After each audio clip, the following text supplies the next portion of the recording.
Foundation of organic chemistry. Carbon is often called the building block of life because it is the foundation of organic chemistry. Organic compounds, which are essential for life, contain carbon-carbon or carbon-hydrogen bonds. Allotropes of carbon. Carbon exists in various allotropes, including diamond, graphite, graphene, and carbon nanotubes.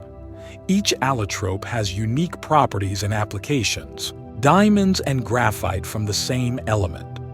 Despite their vastly different properties, diamonds and graphite are both composed of carbon atoms. The difference lies in the arrangement of these atoms.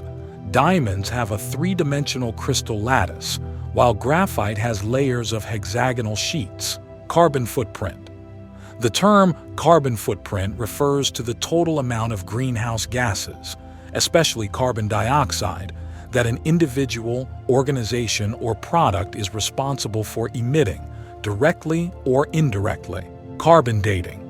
Carbon-14 dating is a method used in archaeology and geology to estimate the age of organic materials by measuring the decay of the radioactive isotope carbon-14.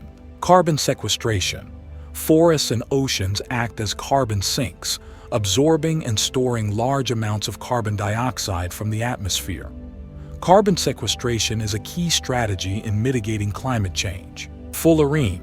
Discovered in 1985, fullerenes are molecules composed entirely of carbon, often in the form of a hollow sphere, ellipsoid, or tube. The most well-known fullerene is buckyball, C60. Carbon in nanotechnology. Carbon nanotubes, graphene, and fullerenes are integral to nanotechnology.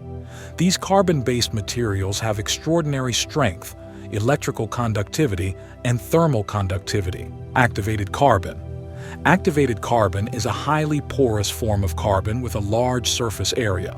It is used in water purification, air filtration, and as an adsorbent in various industrial processes. Carbon in biomolecules. Carbon is a fundamental element in biomolecules such as carbohydrates, lipids, proteins, and nucleic acids. The diversity of life is based on the unique properties of carbon compounds. Thank you for watching. Please subscribe for more.